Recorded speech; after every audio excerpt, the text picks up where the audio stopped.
With the stock market year now being over, we can look at the returns, and Tesla stock in 2023 returned 102%. That's crazy. Now, 2022 was not a good year, not at all. But interestingly, if you look at every single year from 2011, we only had 2 years when Tesla stock went down. 2016, only 11% down, and then 2022.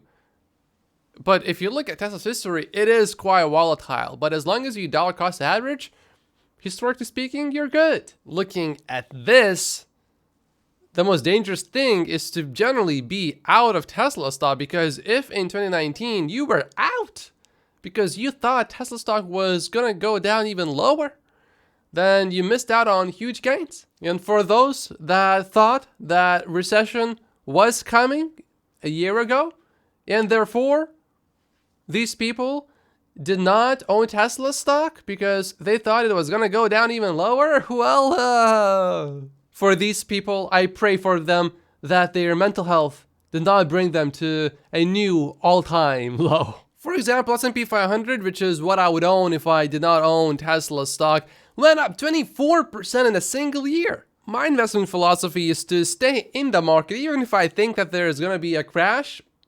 If you look at all of these hedge funds and everyone else, like Ray Dalio, they can sort of anticipate that there's going to be a crash coming and they can reduce the risk, but then they get back in way too slowly and they miss out on huge gains, which is exactly what just happened to many investors in the last 12 months. And if you want to take a bit more risk, you can own NASDAQ 100, which is basically the biggest 100 companies in the US, excluding financial companies, but it is mostly tech companies, so that's why it's more risky, even though the companies are bigger. This one returned 53% in the last 12 months. And by the way, a big shout out to Gary Black. He beat S&P 500 in the last 12 months. His fund did 40%, so that's pretty good. But NDX did a bit better. And Meet Kevin actually did even better than Gary Black, 48%, but still a bit below NDX. If the only stock in your stock portfolio is Tesla stock, just like it is in my case, we can all celebrate beating all of these fund managers. But a big shout out goes to Cathie Wood. She actually beat the market this year, 67%. That's pretty nice. The company compiled consensus is now out, and we can see the actual consensus for Q4 delivery numbers, and it is 480,000.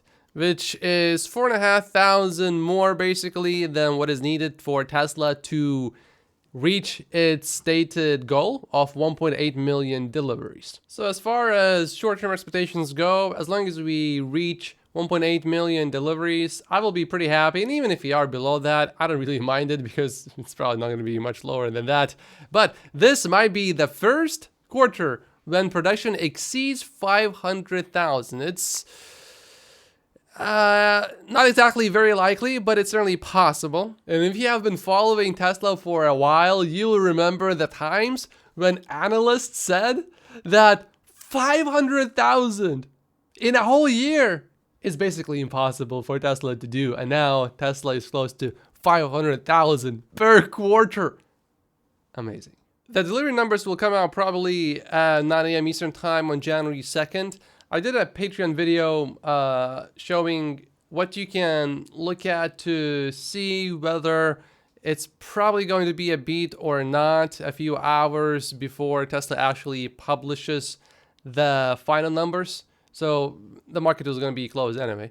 But you can see for fun, basically, if you want to check it out on my Patreon. This quarter, we will again have record global deliveries and production, record Model Y sales in China, which are up by 20%, but the weakest Model Y sales in Europe in the last 5 quarters, as well as flat total sales in the US and EU. To some degree, that's a guess from Troy because we don't have final numbers for December yet from Europe, but they will start trickling in very soon. And here are Model Y numbers specifically for Europe. We would need a pretty big number to have a Model Y record in Europe. But you look at Model 3 sales for Q4, we don't have one whole month, and despite that, it's already This year's best quarter for the Model 3 in Europe. This just goes to show you how much people love the refresh Model 3 despite the price actually being higher.